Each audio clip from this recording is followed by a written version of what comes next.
So, hello everyone, and welcome to session 16 of our Tarot On event, our ongoing live video series here on Facebook Live in the Tarot Association Tarot Professionals group. Today, as at 29th of March, we are still in relative lockdown here in England.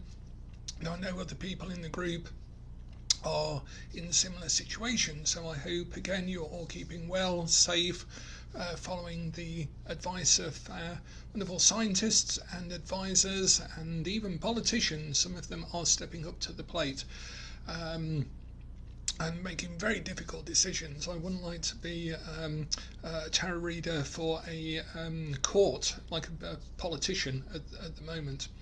So what I'm going to do today, we're going to have a bit of a break tomorrow as far as the live recordings go. And I'll explain more about that tomorrow. And we're going to take a sort of one session break. And it may be that we don't have many people in the live session today because we put our clocks forward yesterday. This may be more for people catching this as a recording or suddenly being surprised that we've started an hour earlier than usual. The wonders of international communications. What I'm going to do is change the pace a little bit today before we take a one-day break, and I'm going to do two readings today. Usual bedtime story from I was going to say Moonchild then, that's a very good book, but it's not this book. From Wake World, a short sort of story, fable, fairy tale, riddle by Alistair Crowley, and Wake World is included in this collection called Conks on Packs. And I'm also going to read a little section from Charles Williams. And Charles Williams was actually a member of the Fellowship of the Rosy Cross that was founded by Arthur Edward Waite. When Arthur Edward Waite left the Golden Dawn, he founded his own fellowship, and it had some interesting people in, and we know that they developed a tarot deck. Waite developed a new tarot, well, a set of tarot images, the Major Arcana, with J.B. Trinick, which we have published as Abiding in the Sanctuary, the research that Tolly actually discovered the big red book in the British Museum, and we went to visit it, and sure enough there were the original paintings there, which we had a crowdfunding to pay the British Museum to photograph them, and that made them available online, but it isn't the entire set. There's a mystery about the entire set which we publish in Abiding in the Sanctuary. Those cards are very mystical, they are very elevated, and that's sort of where we're going today. We are going to look at something very sort of mundane to some extent, but also something very extremely mystical today, and then we're going to take a one-day break as we sort of cross the abyss, if you like. So that's sort of what we're going to be talking about a little bit. If you're after practical tarot techniques, today is not the class for you. This is more abstract, although we are going to look at some very interesting figures, which I'll explain a little bit about as well. And that's very practical, as you'll come to see. So what we are going to do in our story in Wake World is cross the abyss.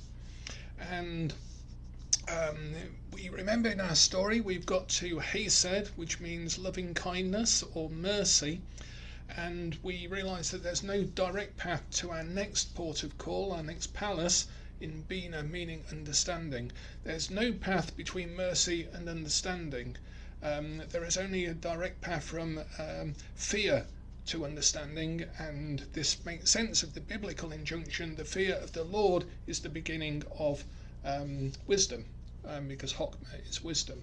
So the fear of the Lord is the beginning of wisdom. It sort of fits very nicely Kabbalistically.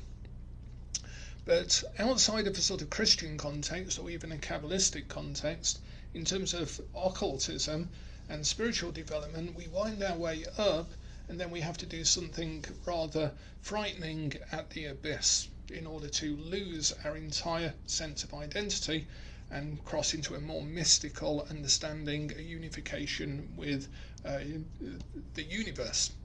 And in fact, there is no the universe because there's nothing outside of the universe to say the from. So I tend to follow Robert Anton Wilson with calling it just universe rather than the universe. But then editors tend to try and put the back in the books. So most of the Llewellyn books have put the universe back in, so I can't get away with it. So the abyss is here. We've seen the veil down here in the Tiferet, so that divides our usual consciousness with the slightly elevated consciousness here, and then we go into the more mystical consciousness up at the top. Now, when we encounter that in mystical writings, we encounter it in Crowley, as we're going to do in Wake World, in a very abstract sort of way. We encounter it in Aleister Crowley in the Vision and the Voice, which is a collection of his mystical experiences going through the Enochian levels, which he did a sort of path working on out in the desert. And we also encounter it in ancient Christian mysticism. For example, the Cloud of Unknowing is one such example, and it was actually the translation of the Cloud of Unknowing introduced by Waite that I think it was Waite, and that got Aleister Crowley interested in the Golden Dawn to begin with. Or partly, there were a couple of books that were published that Aleister Crowley thought, oh, there's this secret brotherhood and they are to do with mystical attainment. I want in on that. And of course, he then went and destroyed the entire order, or was certainly had a hand in it. The sort of theme of this is included in books like this called The Darkness of God, which is negativity in Christian mysticism. So we're talking about Christian mysticism. And this is called the Via Negativo, the sort of negative way. And more modern or contemporary mystics, my favourite of which passed away a while ago, Dafri John. He went by various names at various times. If you can get a hold of this book called The Knee of Listening, that's a very interesting account of a modern day mystic going through an Eastern path, very Eastern path, but actually you can trace his development in this book through the Tree of Life, as we've been discussing. And then finally, one of my favourite authors, and you can see how damaged this book is, how beaten up it is Bernadette Roberts, and this is called The Experience of No Self, which is a bit of a Bible for me, because she actually explains what it is like to have the experience at such an elevated level. Now, before we get on to Crowley's description of that in Wake World, so I just wanted to set the scene because we're going to get a bit weird and elevated with it. I just wanted to read you something from this. Now, it's a fiction book of its time. It's a little bit like some of Dion Fortune's fiction books because it explains some occult concerns and themes within a fictional narrative that reads a little bit more like, I guess, the style of Miss Marple, or it's very much of its time. But I wanted to look at something which is, well, I'll tell you what, let's talk about the figures first. So we have these figures called tarot figures, and that's strength. And this is the lovers, and I'll put it on a little base. So there's strength in the lovers, which you can see is the line underneath the tree. And this will probably end up being the weird screenshot, I would imagine, if I hold it long enough. So the line under the tree would be, oops, the other way, would be the lovers and strength. We also have, let's have a look, we could have the hermit, so we've got the hermit, and these are unpainted at the moment, and then the wheel, so we could have the hermit in front of the wheel. That would look sort of something like that. Yeah, hours of fun for all the family. and we could have perhaps Justice. We've got Justice here, and we could have Justice meeting the Hermit. And isn't that sort of quite interesting? We can see a similarity. One holds a sword, one holds a lantern, like so. And then we could have the Fool returning up the Tree of Life via the Path of the Lovers with his dog, which is currently still on the same stilts. So there we go. So like so. Now these items, even though they look quite small, are very, very expensive to produce. We found we've been doing it for several years now, and we do it when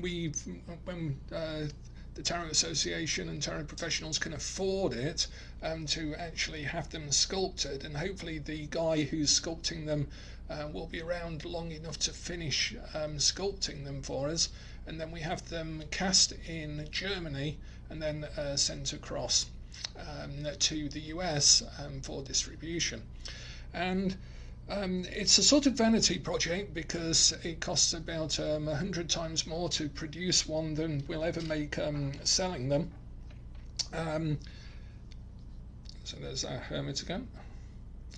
But there's a reason for it, and I'll tell you why once I've read a little bit in the Greater Trumps. So right at the beginning of the book, like literally right at the beginning, it's only a few pages in, one of the lead characters is invited into a room of an occultist or some sort of mystic, and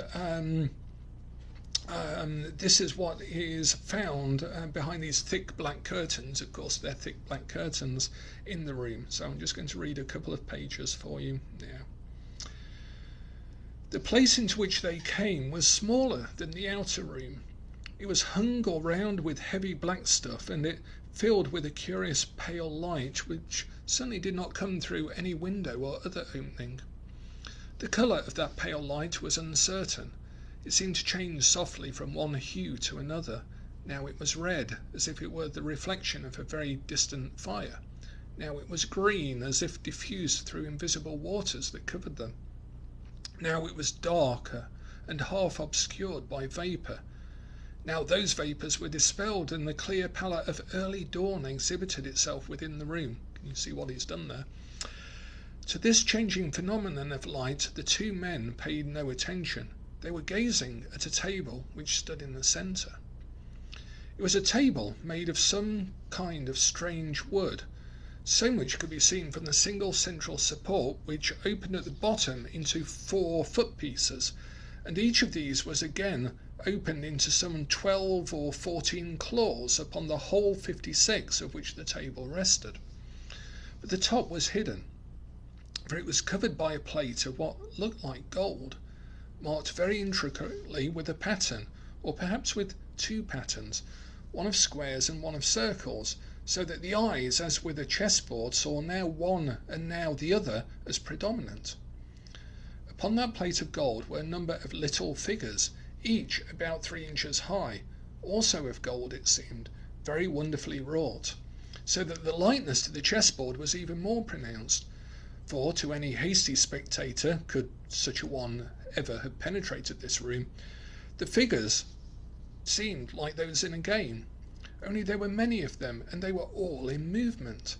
Gently and continuously they went, intermingling, unresting, as if to some complicated measure, and as if of their own volition. There must have been nearly 100 of them, and from the golden plate upon which they went came a slight sound of music, more like an echo than a sound, sometimes quickening, sometimes slowing, to which the golden figures kept a duteous rhythm, or perhaps the faint sound itself was but their harmonized movement upon their field. Henry took a few steps forward, slowly and softly, almost as if he were afraid that those small images would overhear him, and softly and softly Aaron followed. They paused at a little distance from the table and stood gazing at the figures, the young man in a careful comparison of them with his memory of his newly found tarot cards. He saw among them who bore the coins, and those who held swords or staffs or cups. And among those he searched for the shapes of the greater trumps, the title of the book.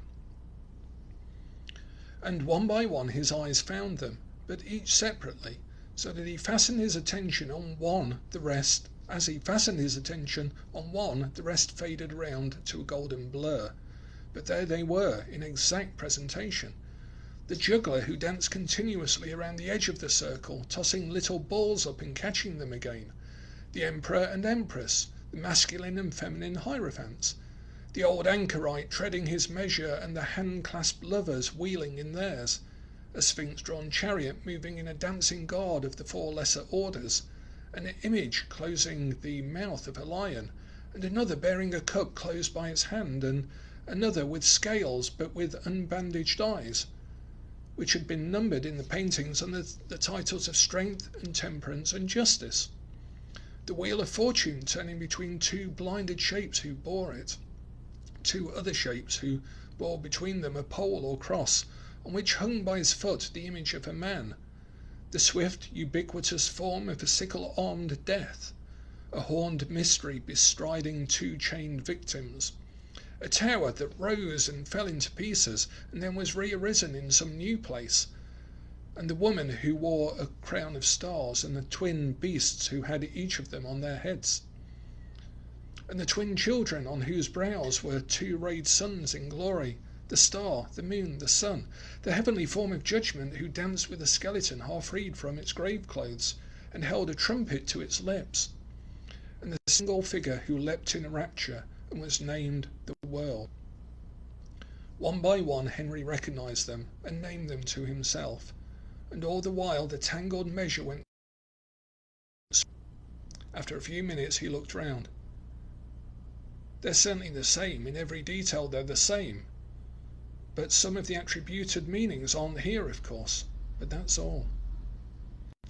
Even to that, Aaron asked in a low voice and pointed to the fool in the middle of the field. It was still. It alone, the middle of all that curious dance, did not move, though it stood as if poised for running. The lynx or other great cat by its side was motionless also. They paused, the man and the beast, as if struck into inactivity in the very midst of activity, and all about them, sliding, stepping, leaping, rolling, the complex dance went on. So the description of the magical table of tarot figures in the Greater Trumps. And whilst it may have been a little bit of an indulgence to start to create some figures, what will be nice is when they're all done and we can put them on these bases and put a little magnet underneath each one and put them on a gold plate or a gold plated plate and have a orrery type mechanism underneath it with magnets on it, so that all of the figures will move around in a sort of dance on the table. And that's the intention, that's the hidden intention. That's the first time I've told anyone about why we're bothering to do all of these figures. But of course, as we've developed them, we have found lots of other different uses for them, for meditation, contemplation, a little bit of ritual as well. And so we publish little pamphlets with each of them. We're a little bit behind in writing them at the moment, so that you can actually use these figures for various little acts of magic on your table. But that is the secret of our inspiration from, I think, the 30s. I think he wrote this in the 30s. And that's one of the things that we're going to do with them once they're all painted up nicely. Don't know when we're hoping to finish them. We're just over halfway through. Strangely enough, in the midst of this pandemic, the poor sculptor is going to have to work on the death figure next. The death figure is the next one. So there we go. That'll be interesting. Okay, now let's just turn. Just going to have a little glass of water. To Aleister Crowley's description in Wake World. Excuse me. This is hay fever at the moment. Um, of that elevated passage to the abyss. So as I say, we're going to have two readings, no practical stuff today, then break tomorrow, and then we're going to return to some more practical stuff after that. So now I shall tell you about the chariot race in the first passage. The chariot, this is Lola speaking of course, the chariot is all carved out of pure clear amber, so that electric sparks fly about it as the furs rub it. The whole cushions and rugs are all beautiful soft ermine fur. There is a canopy of bright blue with stars like the sky in the dream world, and the chariot is drawn by two sphinxes, one black and one white.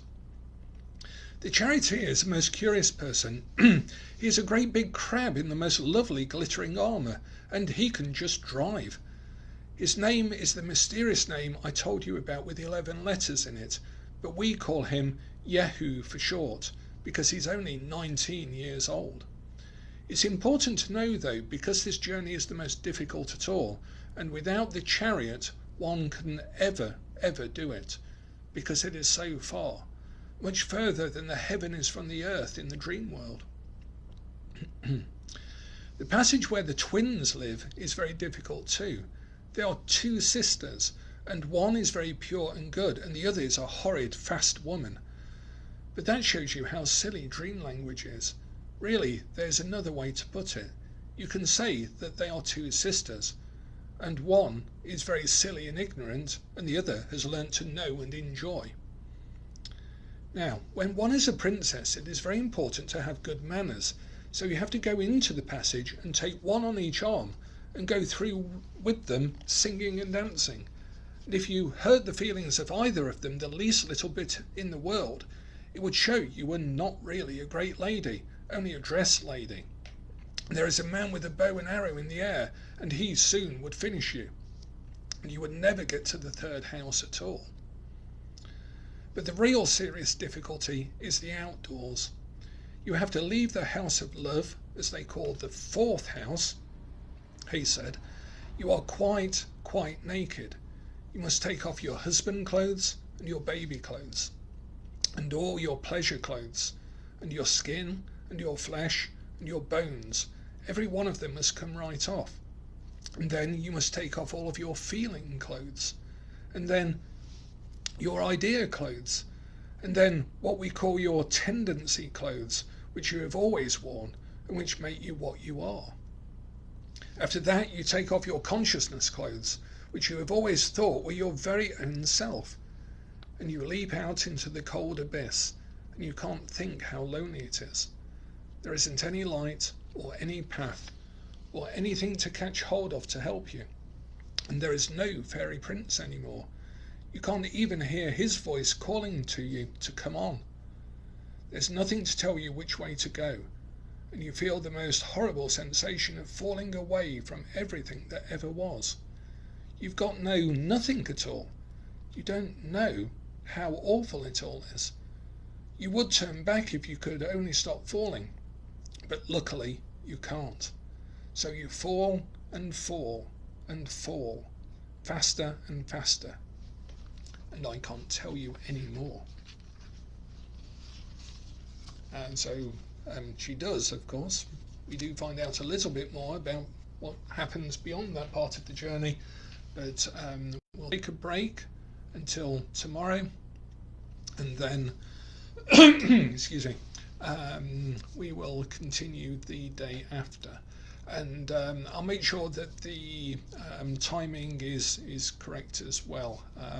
Yes, as Shaheen's just asked, we have moved forward an hour in the UK. I was going to mention it in the group a bit earlier, but I've been really busy today with impingent things in the current crisis. So we will have a break tomorrow, and then we will pick back up again the day after, which will be the 31st of March at 9 p.m. British Summertime, BST, and I'll make sure that I put a reminder in the class for us the day after tomorrow as well. So I hope you enjoyed those two readings. The tarot figures, if you're interested, are on www.tarotfigures.com. If you want to check out some painted versions and a few other bits and pieces about the tarot figures, but we'll continue our Wake World story, and we'll get back to some really practical stuff with reading Lenormand, Oracle cards and Tarot cards the day after tomorrow. And if you have any questions at all about any of those things, then pop into the group and we'll discuss them there, and I'll pick up with those in the videos as well. So again, quite a short and sweet abstract video today, but we'll get back to the practical stuff the day after tomorrow.